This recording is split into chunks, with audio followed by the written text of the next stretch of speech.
The air was heavy with the acrid scent of burned metal and ozone, the kind that lingered after plasma fire had ripped through a vessel's hull. She lay sprawled against the cold floor plates, her limbs trembling, her vision swimming with afterimages of the explosions that had torn her ship apart. Every sound was too sharp: the hiss of venting atmosphere, the groan of stressed metal, the distant hum of engines that were not her own. When she tried to move, a stab of pain in her side made her gasp, and her delicate frilled ears pressed flat against her skull in instinctive fear. The corridor around her was half-lit, flickering with the dying glow of emergency strips, but the shadows beyond them were deep, stretching into unknown spaces that felt alive with watching eyes. Something massive moved in the dark, footsteps heavy enough to make the floor vibrate under her cheek. She could smell it before she saw it. The alien temps of human sweat, oil, iron, and something sharp she couldn't name. Her kind had whispered about them in hushed tones, as predators from a forgotten frontier, a species that survived by tearing apart anything weaker than themselves. The silhouette stepped into the light, and her chest tightened. Broad shoulders, metal plates strapped across thick muscle, a face half hidden by a mask of matte black armor. Its gaze locked on her with the precision of a weapon sighting its target. She forced herself to rise, but her knees betrayed her, and she collapsed again, her claws scraping uselessly against the deck. The human didn't speak, didn't offer the ritual words her people used when meeting an enemy. It only reached down, gloved fingers closing around the back of her neck with a grip like forged steel. She froze, expecting the next sensation to be a blade at her throat, a final act of dominance. Instead, she was lifted effortlessly to her feet and shoved forward into the shadowed corridor. The cold light behind her faded, and the deeper they went, the less the air smelled of smoke and more of the human's strange scent alive, warm and utterly alien to her senses. She tried to count the steps, tried to memorize the branching hallways, but the human moved too quickly, dragging her through the labyrinthian interior of what she now realized was a ship far larger than her own. When they finally stopped, she found herself inside a chamber that hummed with hidden power.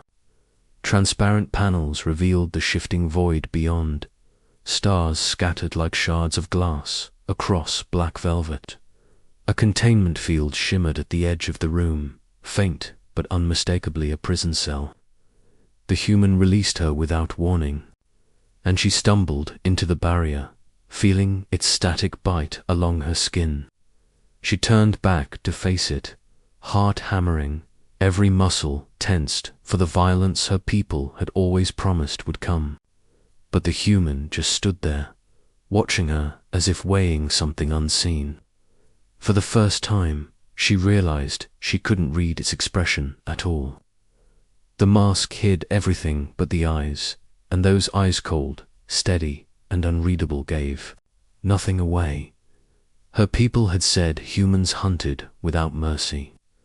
But as she met that unblinking stare, a far more unsettling thought crept into her mind. Perhaps mercy wasn't even part of the equation.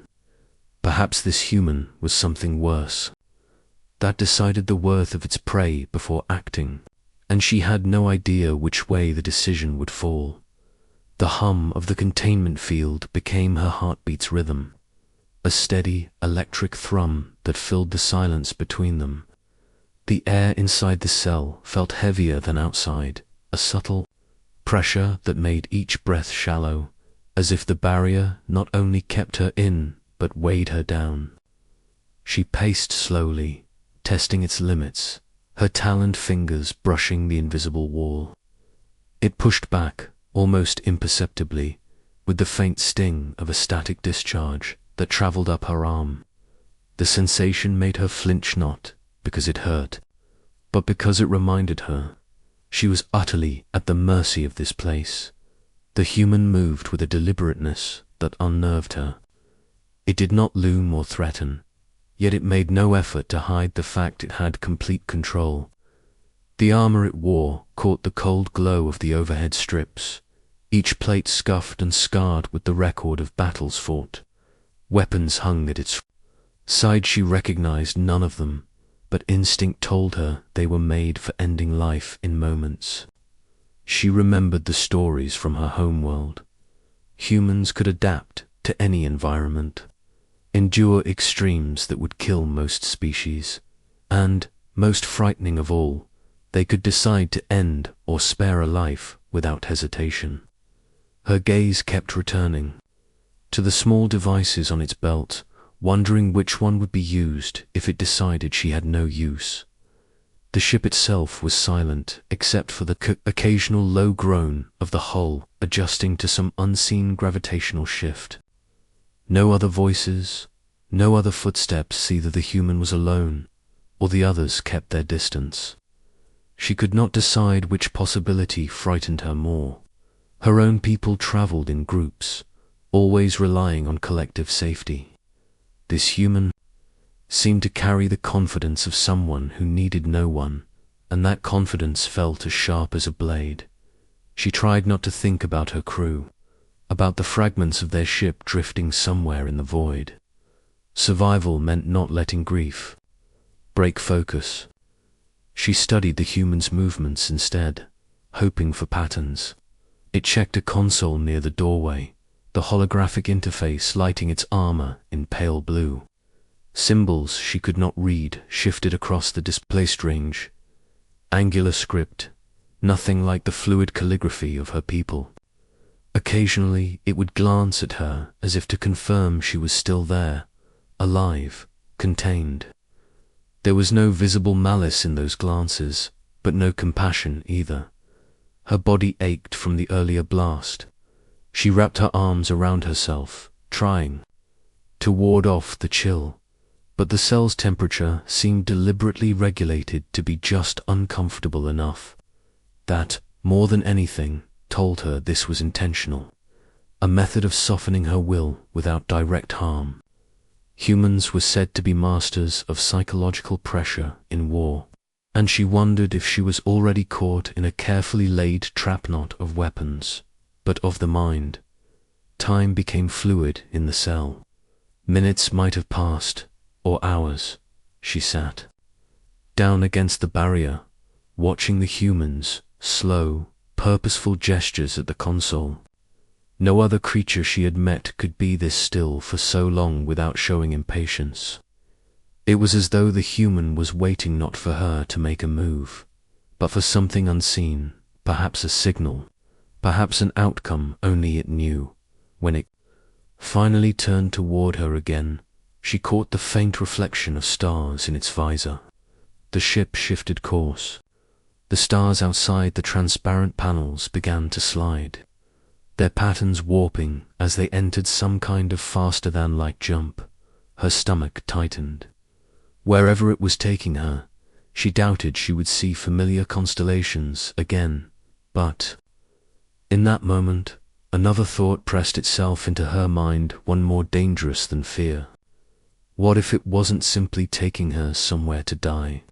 What if this human, silent and ruthless, had a plan that neither her people nor hers had ever imagined? And what if she, helpless in her cell, was not prey, but a piece of something larger? She couldn't yet see. The passage of time blurred in the deep folds of hyperspace. Outside the viewing panels, the stars no longer drifted like steady points of light, but stretched into pale streams that bled across the void, as if reality itself was being pulled apart. The sight was mesmerizing and unsettling all at once, and though she had traveled in faster-than-light vessels before, something about this ship's method felt wrong. There was a faint vibration underfoot, too deep to be heard, felt instead through the bones. It was constant, and with each passing moment it seemed to hum in tune with her pulse, as though the ship's heart had locked in rhythm with her own. The human stood at the far side of the room, still as an armored statue, no idle fidgeting, no visible reaction to the vast distortion of space beyond the glass. She had expected her captor to spend the journey interrogating her, mocking her, or perhaps even experimenting on her body to understand her physiology. Instead, there was nothing but the unbroken quiet of a predator who could wait forever. That stillness made her imagination twist into dangerous shapes. Perhaps this was not a soldier at all, but something worse, an executioner with no need for words. The cell itself offered no comfort. The floor was a seamless sheet of reinforced alloy, its temperature shifting minutely every few minutes, as though the environmental systems were designed to prevent any sense of stability. Her body craved warmth, but just when she began to adjust, a cold wave would creep in again. The shimmering barrier at her back remained a constant reminder that freedom was an illusion here. The faint tang of ozone from the containment field clung to her throat, making each breath taste metallic. When the human finally moved, the motion was slow and deliberate. It approached the control panel embedded in the wall beside her cell and tapped a sequence of commands. A series of alien glyphs lit up in pale gold across the barrier's surface. Her frills lifted involuntarily in alarm, the instinctive sign of her species' readiness to defend itself, though she had nothing to defend with. The hum of the containment shifted in pitch, and she braced for pain. But instead of an energy surge, the barrier simply shimmered more brightly for a moment, then settled back into its steady glow. She didn't know whether this was a test, a warning, or something else entirely. The human glanced toward her, not a long look, just enough for their eyes to meet for the briefest moment, and in that flicker, she thought she saw something move behind that mask, not emotion exactly, but the acknowledgement of a living mind taking measure of her. Then, without a word, it turned away and began inspecting a set of storage compartments along the wall. She heard the soft hiss of seals disengaging and caught the scent of something chemical, faint but sharp, drifting into the air. Her instincts screamed at her to prepare for violence. Yet the human did nothing aggressive. Instead, it removed something small from one of the compartments, a container, translucent and filled with a liquid that refracted the cabin light into fractured rainbows. It placed the container on a small platform inside the cell's perimeter. The barrier rippled, creating a brief gap just large enough for the object to slide through, then sealed again instantly. She stared at it, suspicion warring with a deeper, more dangerous reaction hunger. Her mouth felt dry, her muscles weak. It had been, how long since she'd eaten? She didn't know if the liquid was food, poison, or some test of her desperation. Her people told tales of humans offering gifts to captive substances, designed to weaken their will or cloud their thoughts before questioning. The human said nothing. It simply stepped back into the shadows of the control station and watched, waiting to see what she would choose. The silence pressed in again, heavy and absolute, and she realized that whatever game this was, it was one she was already playing, whether she wanted to or not. The container sat in the center of the cell like an unspoken challenge, its liquid catching the cold cabin light and scattering it in shifting prisms across the floor. She didn't move toward it at first. Her pulse quickened, the kind of rapid, shallow beat that came when instinct screamed danger but logic whispered survival. Her stomach, empty and aching, betrayed her with a low, audible growl that she was certain the human could hear. She curled, her tail around herself in a poor attempt at composure, as though hiding that vulnerability might shield her from whatever game this was.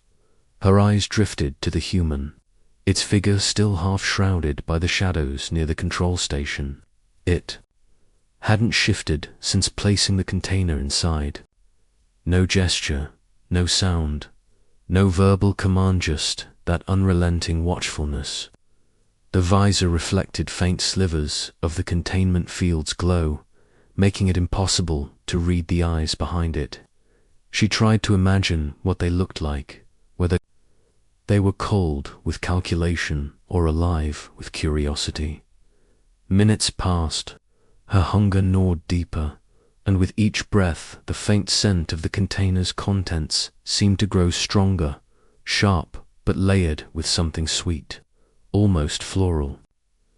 Her kind could metabolize dozens of alien substances, but some were lethal in small doses. The problem was that the scent alone was wrong. Not familiar food, not a known poison, something new, and new things were dangerous. Finally, she moved. Slow, deliberate steps brought her closer, her claws making faint clicks against the alloy floor. She crouched before the container and examined it without touching, noting the seal at its mouth. It was primitive, in appearance a simple twist lock. No visible signs of tampering. She leaned closer, inhaling the vapor just above the rim, and felt her senses tighten into sharp focus. Her muscles wanted to recoil, but her hunger dragged her forward. With one decisive movement, she opened it. The scent bloomed, filling the small space with a heady warmth that made her frills tremble involuntarily. She dipped her fingers into the liquid and touched them to her tongue. It was bitter at first, then quickly dissolved into a deep, rich taste that seemed to ease the raw edge of her hunger instantly. That alone unsettled hurt was too effective, too perfectly tuned to what her body craved.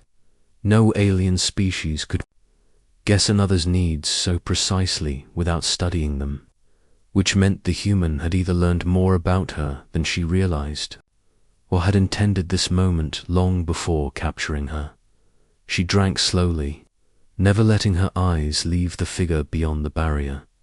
The human didn't react, didn't move. Only when the last drop was gone did it step forward. The movement was smooth, controlled, as if every gesture was calculated to avoid startling her, yet still remind her of its dominance in this place. It approached the console beside the cell and tapped another sequence. The hum of the containment shifted again, deeper this time, and the barrier shimmered until it was almost opaque. Her heartbeat spiked it. The field went down. She might have a chance to escape. But instead, it resolved into a different tone altogether, quieter, almost gentle. She realized with a sinking feeling that it wasn't deactivating the prison. It was changing it, adjusting its parameters. The human turned away without explanation, leaving her alone with the altered hum and the lingering taste of the liquid on her tongue. Her mind churned. This had not been an act of kindness. It had been a probe, a test, and she had failed by proving she could be made to accept what it offered. Somewhere deep inside, a colder truth began to take root. This wasn't about breaking her quickly. This was about shaping her, step by step, into something the human wanted her to become. The altered hum of the containment field worked its way into her nerves like an invisible current, threading through muscle and bone until it felt as if the entire cell was breathing with her. She couldn't tell if it was a change in frequency, an adjustment in power, or something subtler, something meant to affect her body without her conscious awareness. Her frills twitched involuntarily at odd intervals, an instinctive reaction to unseen shifts in the air. It was as if the barrier wasn't merely keeping her in, but touching her in a way she couldn't fully name. The human moved with the same unnerving patience as before, checking readouts, adjusting controls, and never rushing. There was no visible sign that it was pleased or displeased with her drinking the liquid, no outward recognition at all.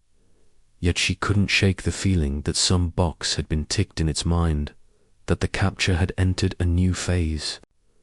She thought of the stories her elders told about the shaping methods of certain predators, how they didn't kill outright, but altered their prey over time, making it docile, useful, or even dependent. Her gaze shifted to the viewport. Beyond the control station, the streaks of hyperspace had changed, no longer pure white lines, but shifting into bands of pale blue and deep violet. That meant they had transitioned into a different corridor of spacer long-range route. Her heart sank. This wasn't a short trip to a nearby outpost or prison colony. This was a journey across distances vast enough to separate her forever. From any hope of rescue, the human paused at the viewport, its gloved hand resting lightly against the transparent panel. She wondered if it was looking at something specific out there, or if this was a moment of reflection. For a fleeting second, she saw it tilt its head slightly, the way one might when listening to something faint and distant. Then it turned back, toward her, and she felt that steady, clinical gaze once more, without warning. The lights in the cell shifted from the cold white of the ship's corridors to a muted amber glow. The change was subtle, but immediate, and it did something strange to her perceptions, softening the harsh edges of the walls, making the air feel warmer. Her muscles, still tense from the earlier shock, began to ease despite her attempts to resist the sensation. She recognized the tactic now. Environmental conditioning, light, temperature, sound, all manipulated to push her toward a specific state of mind. She sank to the floor, not in surrender, but to conserve energy. If the human meant to keep her here for an extended period, she would need to remain alert, even if the very air seemed to press her into relaxation. She focused on her breathing, forcing each inhale to be deep and steady, each exhale controlled. The human stepped closer to the barrier now, its presence filling her vision. It stopped just beyond the shimmer, the mask's black surface swallowing the amber light. For a moment, it simply stood there, and she realized her own reflection was faintly visible in the visor, small, tense, and staring. The silence between them was as heavy as it had been since the moment of her capture, but now it felt charged, like the air before a storm. Then, without a sound, the human turned away again and left the room.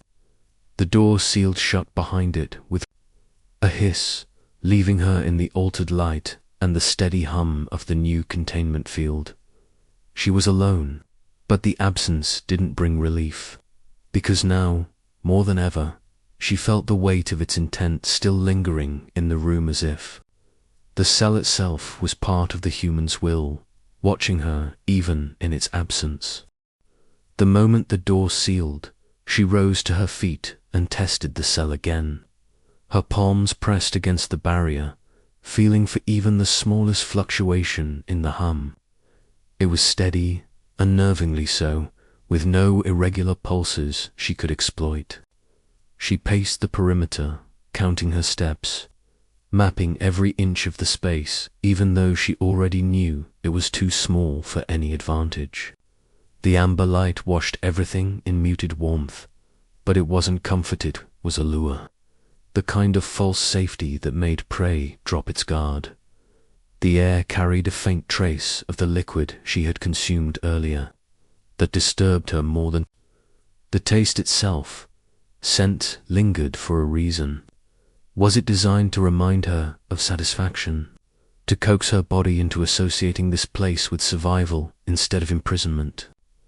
She forced herself to focus on other sensations.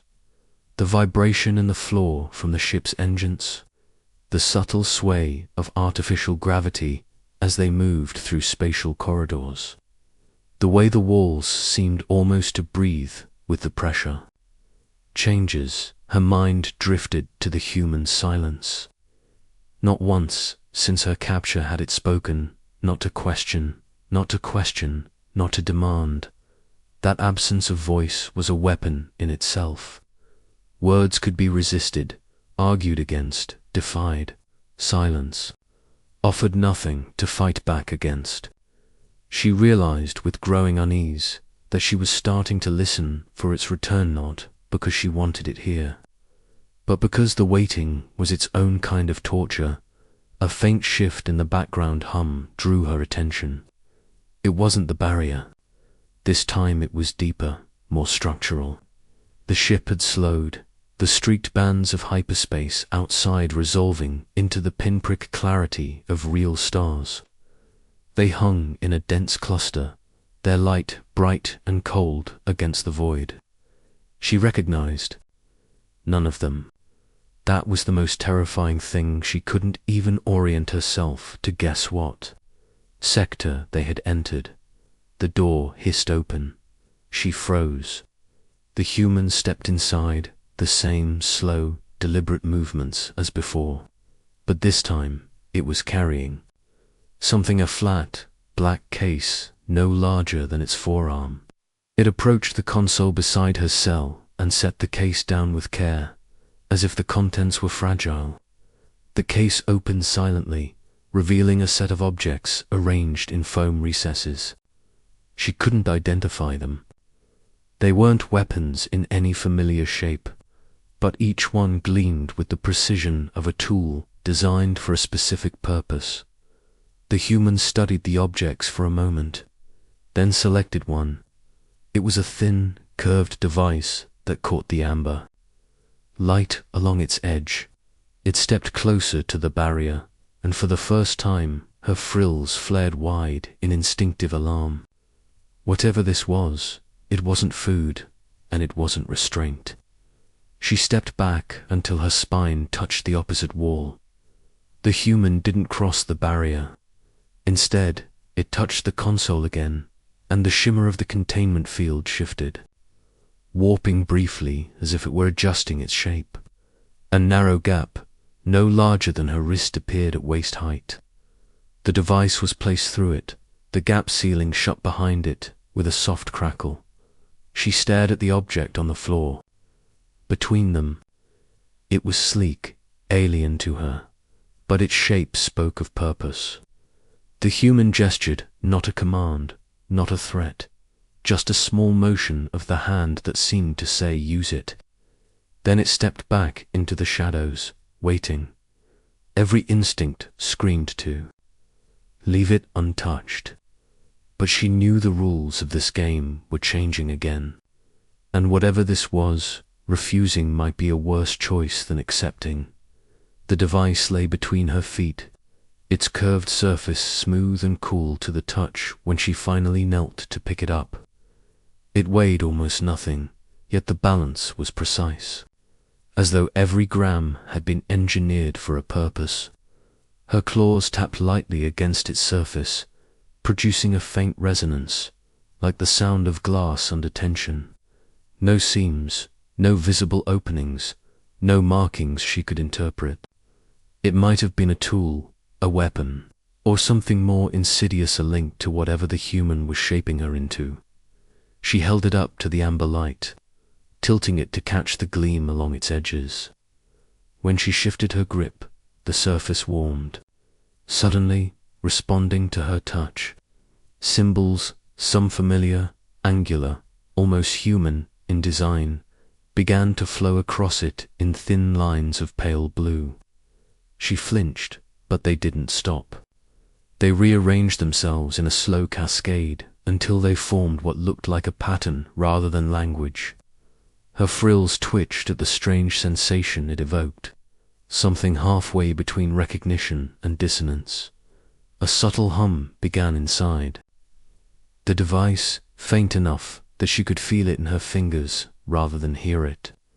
The vibration matched the frequency of the containment field, syncing with it in a way that made the air inside the cell feel charged.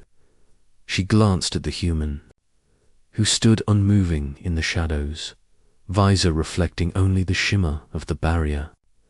Its stillness felt heavier than before, as if this was the moment it had been waiting for. She tested the device, experimentally, running a fingertip along its curve. The blue patterns shifted in response, forming what looked like concentric circles. That pulsed outward. Her instincts screamed that this was more than an object, it was a key. Though whether to open or to bind something, she couldn't yet tell. A faint heat spread from her fingertips into her arm, a creeping sensation that made her want to drop it. But she didn't. She couldn't. The air inside the cell shifted. It was subtle at first, just a slight rise in temperature, but then the light dimmed and the amber glow deepened to something richer, almost molten. Her breathing slowed without her willing it to. The device was doing something to her physiology, or perhaps her perception. Shapes at the edges of her vision seemed to blur, as though the walls were further away than before. The hum intensified, not painfully, but insistently, filling her chest and skull. She felt a pull toward the device, a whisperless command to align with it. Against her better judgment, she placed both hands on its surface. The blue light surged, flowing into her palms like streams of fire. Her frills rose involuntarily. Her senses flooded with flashes, fragments of stars she had never seen. Structures too vast to belong to any one species, and a strange, lingering sense of direction. Then, as abruptly as it began, the light snapped. Off, the device cooled instantly, its surface going inert in her hands. She blinked, breathless, heart hammering. She didn't understand what had just happened, but she knew it hadn't been random. The human had given this to her, not as a trap, but as training. She looked up, meeting the dark visor. The human didn't move, but she felt the weight of its gaze like a chain. She realized in that moment that this was no simple captor. This was a sculptor, and she was being reshaped for something she could not yet see. And whatever that was, it had already begun. The device sat in her lap like a dormant ember, harmless in appearance, yet still humming faintly in the deeper parts of her awareness.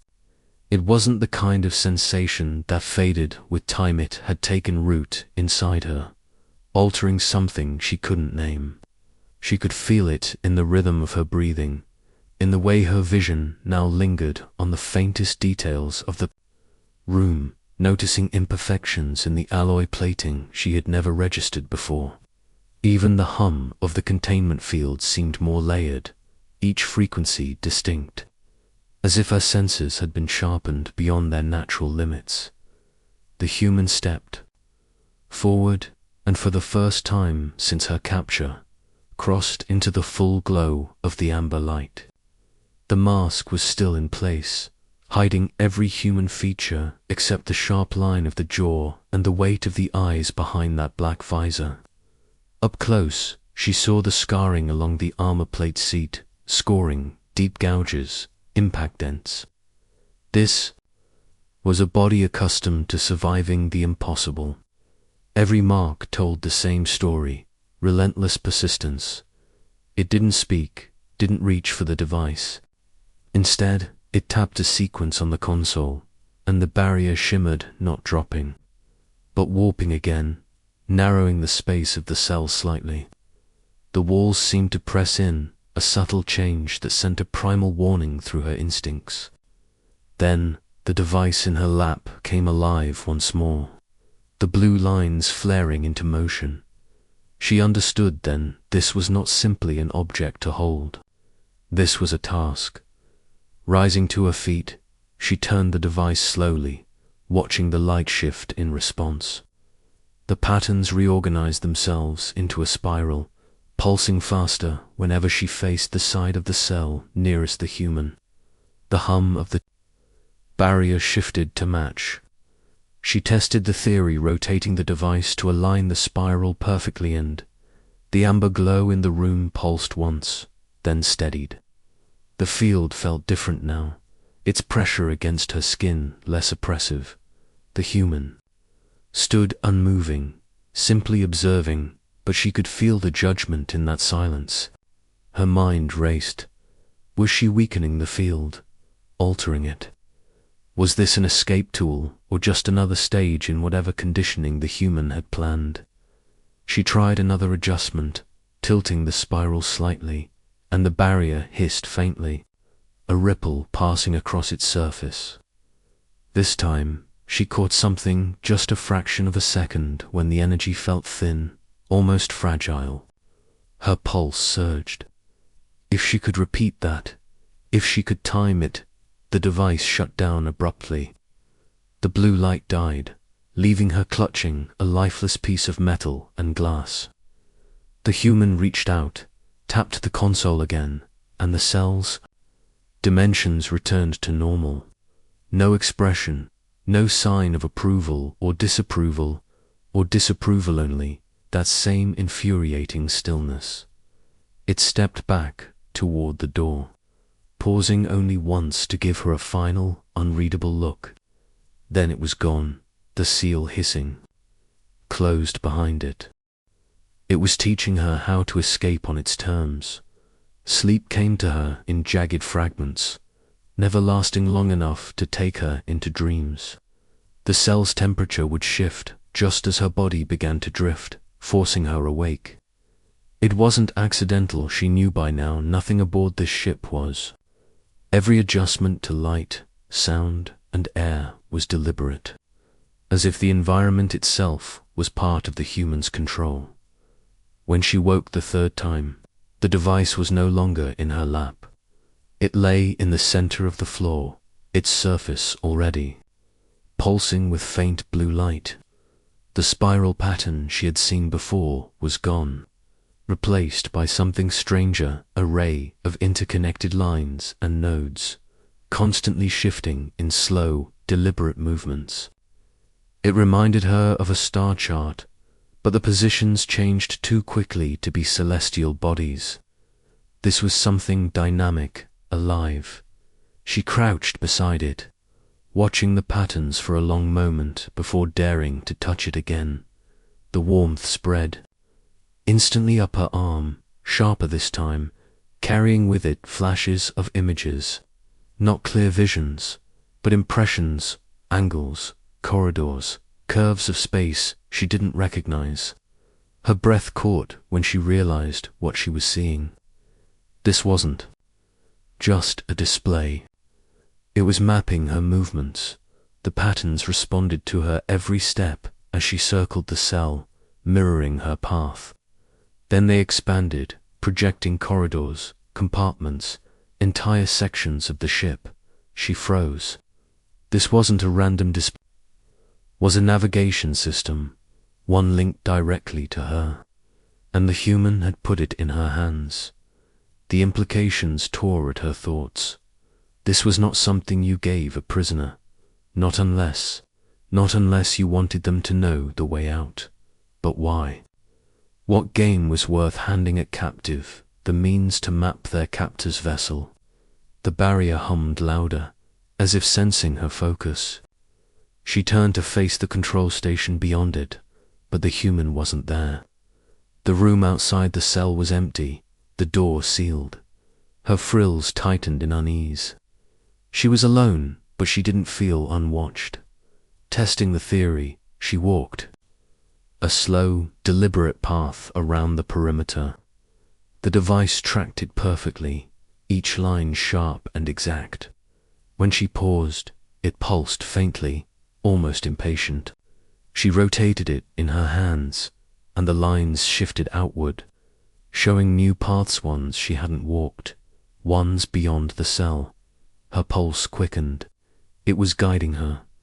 Then a shadow moved at the far edge of her vision. The human was standing just beyond the glow of the doorway, silent, motionless, as if it had been there the whole time.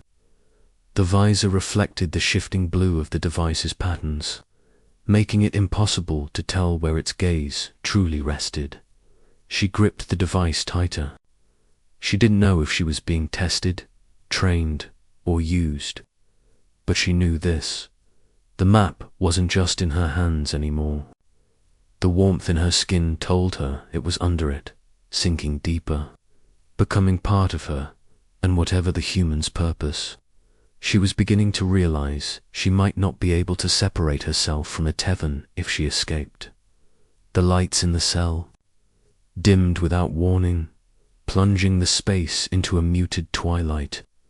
She had grown used to the subtle fluctuations in brightness, but this was different. The walls themselves seemed to hum at a deeper pitch, a sound she could feel in her teeth. The device in her hands flared in response, its patterns tightening into something sharper, more purposeful. The shifting lines stilled, then bent into a single luminous path that extended outward right through the barrier wall. Her frills flared instinctively. This wasn't possible. The map was showing a corridor beyond the cell where she knew none existed. She had memorized every scrape and shadow in the ship she'd been allowed to see. There was no passage there, and yet the path pulsed insistently, as though daring her to follow. She approached the barrier, expecting the same sharp sting she'd felt the first time she tested its edges.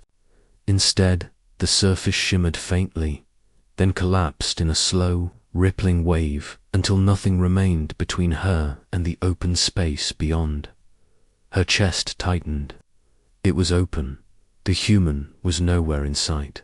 No footsteps, no voice, just silence, thick enough to make her feel like the ship itself was holding its breath. She stepped forward.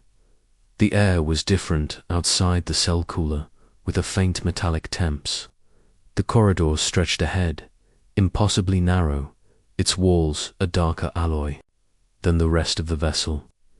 It felt wrong, like it had been carved into the ship without permission. The lighting was dim, and the glow from the device in her hands painted the edges of her path in soft blue. Every step made her hyper-aware of her own. Body her claws clicking softly against the floor, the faint hiss of her breath, the way her tail tip dragged just slightly.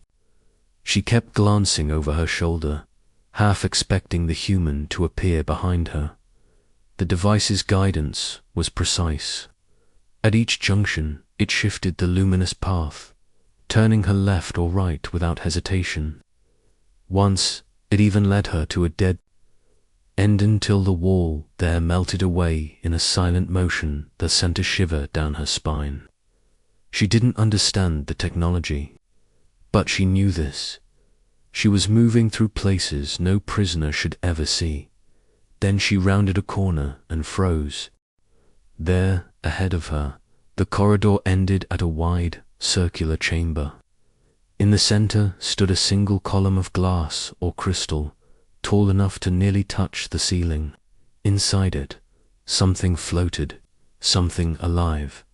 The shape was humanoid, but still to be conscious, suspended in pale fluid. The light from the device reflected off the surface, but when she shifted position, the figure inside seemed to shift back, its head turning slightly as though it had noticed her. Her grip on the device tightened, and behind her, in the corridor she had just walked, came the unmistakable sound of footsteps. Slow, deliberate, the human was here. Her pulse spiked, the frills along her neck flaring wide as the footsteps drew closer. They weren't rushed, no. They were measured, deliberate, and unhurried, as if the one approaching already knew she wasn't going anywhere. The sound echoed down the strange corridor, bouncing off the unnatural walls in a way that made it impossible to judge distance. She considered running into the chamber ahead, hiding behind the crystal column butt that would trap her in a dead end with something unknown suspended inside. Her other choice was to turn and face the human. The device in her hands pulsed faintly, its light dimming and brightening as though aware of her panic. She swallowed hard, her throat tightening. Then he appeared. The human stepped into view, tall enough that his shoulders almost brushed the corridor ceiling. He didn't wear the heavy armor she'd glimpsed before, just the plain black uniform of the ship's crew, though the way it clung to him left no doubt about the strength beneath. His eyes locked onto hers immediately, scanning her with that same unreadable focus she had grown to dread. "You weren't supposed to be here," he said. His voice was low, almost calm, but there was weight to it, like an undertow that could drag her down if she let it. She took a step back. The device in her hands shifted again, a beam of light shooting past him, cutting through the air towards some unseen destination deeper in the ship. She faltered. The words in his language still felt clumsy on her tongue. The wall. It opened, his gaze dropped to the device, and something unreadable flickered across his face, a twitch in the jaw, a narrowing of the eyes. "Give that to me." Her claws curled protectively around it. No, it was the first time she had outright refused him. The corridor seemed to grow colder in the silence that followed. The human took a step closer, his presence filling the narrow space between them. "You don't understand what you're holding." "It's not," he stopped abruptly, glancing past her into the chamber. For the first time since she had met him, his expression changed, and it wasn't anger. It was recognition. His tone hardened. "Who showed you this place?" She shook her head, the truth spilling out. "No one. It called me." She gestured toward the device. "It showed me the path." Something in his stance shifted, less aggressive now, but tenser, like a predator that had spotted a second predator nearby. His eyes flicked again to the crystal column and the still figure inside. "You shouldn't be here," he repeated, but this time it sounded less like a threat and more like a warning. Behind the glass, the suspended figure's eyes opened. The air seemed to thicken, each breath harder to pull in as her gaze locked on the figure inside the crystal column. For so long it had been utterly still, encased in that shimmering lattice. But now slowly, deliberately, its eyelids lifted, revealing a pair of eyes unlike anything she had ever seen. They weren't like hers, slit-pupilled and adapted to low light, nor like the human's sharp, steady gaze. These eyes glowed faintly from within, a soft yet unsettling luminescence, as though they held their own private light source. The human froze, shoulders tense, his body instinctively positioning between her and the crystal. His hand brushed against something at his hip knot. A weapon, exactly, but a device she didn't recognize. Its surface studded with faint blue nodes. "Don't move," he said. Her tail lashed once in unease. "Why? What is that?" The human's voice was low, steady, but beneath it there was a strain she hadn't heard before. "That is someone who should still be asleep. If it's waking, it's because something's wrong. And you." His eyes flicked to the device she clutched, just made it worse. The glow in the figure's eyes brightened. Then came the crack. Not a loud sound, but a deep, resonant fracture, as hairline lines spider-webbed through the crystal's surface. Shards loosened, suspended as though in slow motion before drifting away, dissolving into thin air instead of clattering to the floor. She took an involuntary step forward. The light from the device in her hands pulsed in perfect rhythm with the figure's breathing. The human reached out, gripping her shoulder with firm, almost desperate force. "Listen to me when that seal breaks. You get behind me and stay there. No matter what it looks like, no matter what it says, do not go to it." Her crest flattened in alarm. "You're afraid of it." "I'm afraid of what it'll do. If it sees you first." The last of the crystal vanished, like mist. The figure stepped forward, taller than the human, draped in a robe of material that shimmered like liquid silver. Its expression was unreadable, but its eyes were fixed not on the human, but on her, and then it smiled. It wasn't the sort of smile one gave to an old friend, nor the polite mask of diplomacy. It was slow, deliberate, and cold in its perfection, the way a predator's face might settle when it realizes its prey has nowhere to run. The faint glow in its eyes deepened, and she truly felt those pupils contract ever so slightly as they drank in every detail of her. It wasn't sight alone. It was as if the thing was measuring her, weighing her worth against some hidden scale. The human took a half step forward, his body a living barrier. She could sense the taut coil of muscle in his stance, ready to spring in any direction. Whatever weapon or tool he carried in his hand, he kept it angled low, almost casual. Yet there was nothing casual in the way. His thumb brushed its activation stud. The figure in silver didn't spare him more than a passing glance. Instead, it spoke, and the sound was wrong. Not a voice in the air, but a vibration that seemed to ripple directly through her bones, bypassing her ears entirely. She couldn't understand the words, yet some deeper instinct shivered with recognition. Her crest prickled. She almost stepped out from behind the human, compelled by something she couldn't name. But the pressure of his arm shifted just enough to block her. The figure's smile widened by a fraction, a ripple of strange amusement passing over its face. Slowly, it lifted one hand, palm up, fingers curling in a beckoning motion. She couldn't explain why, but her heart raced as though answering an unspoken call.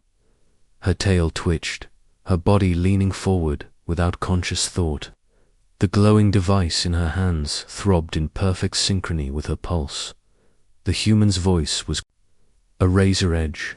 Don't. The figure's head tilted, eyes flicking briefly to the human, and in that tiny movement, the air itself seemed to change. The room grew heavier, shadows lengthened, and the faint crystalline structures along the walls pulsed once like a heartbeat. The alien being took a step closer.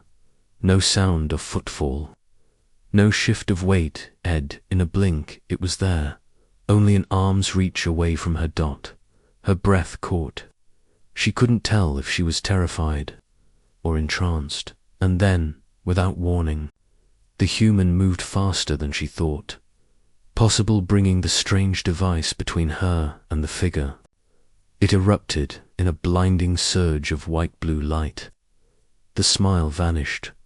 The figure recoiled as if struck, the glow in its eyes flickering out for the briefest instant. But when it looked at them again, its expression was no longer amusement. It was hunger. The silence after the light faded was not relief. It was the kind of stillness that comes before the killing strike. The figure didn't speak, didn't move. Yet she could feel something pressing against her mind, brushing against the edges of her thoughts like icy fingertips searching for a way in. The human didn't flinch. He stood rooted in place, one arm angled slightly in front of her, his shoulders squared in a way that told her he was ready to take the hit if it came. His breathing was slow, steady, like he'd done this dance before and knew that panic was the first mistake. Then the figure's hand twitched. A ripple passed through the air, visible only in how it made the crystalline dust drift unnaturally. The human reacted instantly. His device sparked again, not with the blinding blast from before, but with a low, focused hum-a-thin line of shimmering light forming between them and the figure. It wasn't an attack. It was a warning. The figure's smile returned, but now it looked like a challenge accepted. In the next breath, it moved, not forward around. One blink, and it was no longer directly ahead, but circling, its gaze never breaking from hers. It wasn't interested in him. It was studying her, watching the twitch of her tail, the flick of her crest, the way her pupils dilated.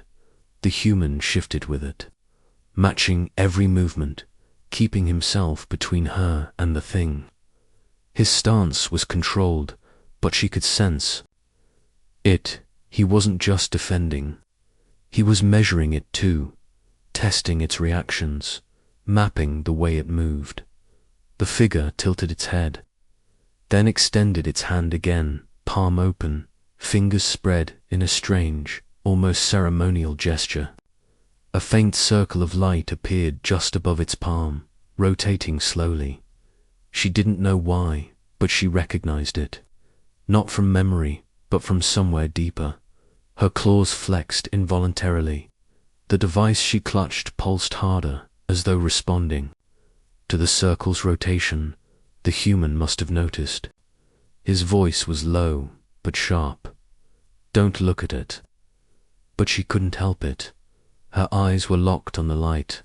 Something about it called to her, like a melody half remembered from a dream. The figure stepped closer. The human's weapon flickered brighter.